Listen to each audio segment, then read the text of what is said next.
보스 여러분, 미네플의 이야기는 친한 친구의 이야기처럼 귀 기울여 들으시되 참고만 해주세요. 여러분, 어제 교보문고에서 열렸던 사인회 잘 마쳤습니다.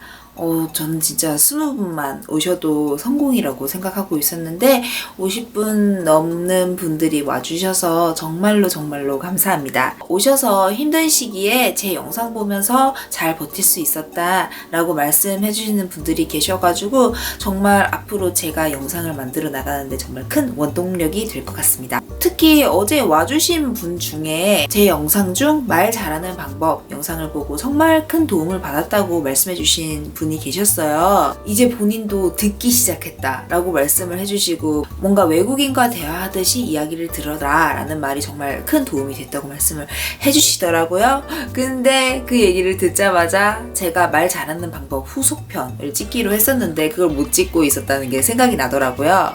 그래서 준비했습니다. 결정적으로 확실하게 말 잘하는 방법. 시작하기 전에 저번에 만든 말 잘하는 방법 영상을 한번 보시고 오시는 게 괜찮을 것 같습니다. 자, 그러면 시작을 한번 해보도록 하죠. 말 잘하는 방법에 대해서 이야기를 하려면은 대화를 정말 잘 못하는 사람의 특징에 대해서 한번 짚고 넘어가야 될 것 같아요. 자, 까놓고 한번 속 시원하게 얘기 한번 해보도록 하죠. 대화를 잘 못하시는 분들은 대부분 압도적으로 현실 회피를 좀 많이 하시는 분들이 많아요. 그러니까 자기 감정에 직면하지 않는 분들도 많고 어쨌든 회피 성향이 강해. 현실 회피, 책임 회피, 감정 회피, 자기 외면 이런 것들이 어떻게 대화를 어색하게 만드는지 하나하나 답변해 드리도록 하겠습니다. 회피가 강하신 분들은 대부분 두려움이 많아요. 겁이 많아요. 근데 이 두려움이 어떤 거냐면 자기 안에 인정하는 부분과 인정 못하는 부분이 있는데 그 인정을 쉽사리 하지 못하는 부분이 드러나거나 들키는 그 상황 자체를 용인하지 않는 거죠. 내가 생각했을 때 이상적으로 생각하는 나 자신.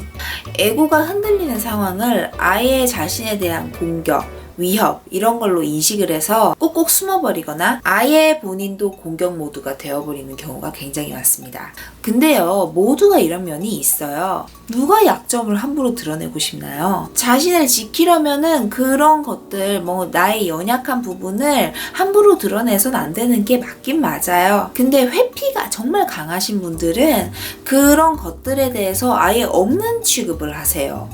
없는 줄 알기도 하고 내 안에 뭔가 인정이 잘 안 되는 부분이 있다는 걸 알고 있는데 그냥 알고는 있는데 숨기는 거랑 있는 줄도 모르거나 아예 없는 셈 치는 거는 정말 다른 문제거든요. 자, 그럼 대화로 한번 돌아와 봅시다. 회피가 강한 사람의 대화는 어떻냐면 본인이 인정할 수 있는 모습, 그 파트를 반복적으로 인정을 받으려고 해요. 타인으로부터도요. 여기에서 답정너가 탄생하는 거예요. 자신이 안심할 수 있는 자신의 이미지를 타인으로부터 인정받으면서 반복해서 내가 생각하는 나의 이미지를 강화하려고 합니다. 그래야 불안을 가라앉힐 수 있으니까요. 자신이 인정하지 못하는 모습이 관계에서 대화에서 드러나는 것을 극도로 피하기 때문에 특정 대화 주제는 쥐뢰처럼 피하려고 하고 혹시라도 불편한 대화 주제가 나와버리면 입을 아예 닫아버리거나 공격성을 과도하게 드러낼 가능성이 높아지는 거죠. 그만큼 자기 보호를 위해서 그럴 수는 있어요. 당연하죠. 근데 본인이 자신을 지키기 위해서 방어적으로 행동한 그거는 생각을 안 하고 상대방이 날 상처 입히려고 한다. 상대방이 날 싫어한다. 이렇게 피해의식을 만들어버리고 자신을 피해자로 인식하면서 거기에서 내가 피해자니까 옳다라는 정당성을 부여해버리면 대화에서 답을 찾을 수 없게 됩니다. 다시 말하지만 저는 누구나 회피를 하게 되는 순간이 있다고 생각을 해요. 자신을 보호해야 하니까요. 근데 회피를 할 때 내가 회피를 하고 있다. 내가 지금 약간 일시적으로 후퇴해 있다라는 거를 알고 있어야 된다고 생각합니다. 내 약점이나 현실의 문제를 이렇게 외면한다고 해서 이 문제가 사라지는 게 아니에요. 그리고 관계를 잘 굴러가게 하려면 자기 자신을 풀 패키지로 받아들이셔야 돼요. 인정 못하는 모습도 받아들이시긴 하셔야 된다고요. 그걸 어떻게 컨트롤할지나 어떻게 대응할지 이런 거에 대해서 생각을 해도 있다는 거는 받아들이셔야 되는 거예요. 자신의 약함을 받아들이세요. 인정하세요. 나는 약하기도 하구나. 저는 예전에 제가 가장 인정하기 싫은 부분을 글로도 많이 썼었고, 글을 쓰면서 좀 용기가 생기기 시작하니까 그걸 가까운 타인에게도 얘기를 하기 시작했던 것 같아요. 이런 모습을 갖고 있는 것도 나다. 이런 과거를 외면하기도 했다. 이렇게요. 자신의 모든 면을 인정하세요. 그래야 스스로 보완을 해나갈 수 있는 방법을 제대로 찾을 수가 있고, 입체적으로 자신을 바라볼 수 있게 돼요. 여기 근처라도 가잖아요?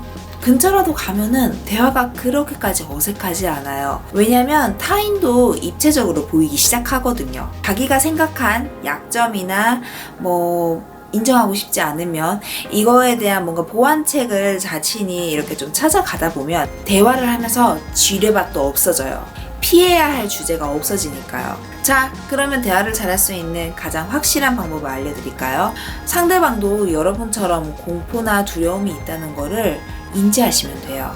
정도만 다를 뿐이지 누구나 자기 약점 드러나는 거는 꺼려 해요. 누구나 자신을 보호해주는 자존심에 손상 가는 거 싫어한다고요. 이 공포는 누구나 똑같아요. 당신이 완벽하지 않은 것처럼 다른 사람들도, 이 세상의 모든 사람들도 마찬가지입니다. 그러면 당신도 대화를 하면서 상대방에 대해서 혹은 대화에 대해서 내 약점이 드러날까봐 이런 부분에 대해서 공포감이 떨어질 거예요. 상대방도 나처럼 두려워하고 있다는 걸 이해할 수 있거든요. 그리고 당신의 약한 면에 대해서도 자연스러워지면, 그걸 다룰 줄 아는 방법을 알면은 그게 더 이상 약점도 아닐 뿐더러 내 약점이라고 생각했던 거에 대해서 드러내면서 자연스럽게 대화를 이끌 수 있게 됩니다. 내가 긴장을 풀면 상대방도 긴장을 풀고 편안하게 다가와요. 답정너처럼 자신이 듣고 싶어 하는 얘기 듣는데 집중하지 않게 되니까 자연스럽게 타인의 말이 더 잘 들어오고, 그럼 엉뚱한 리액션 취할 일도 없어지겠죠.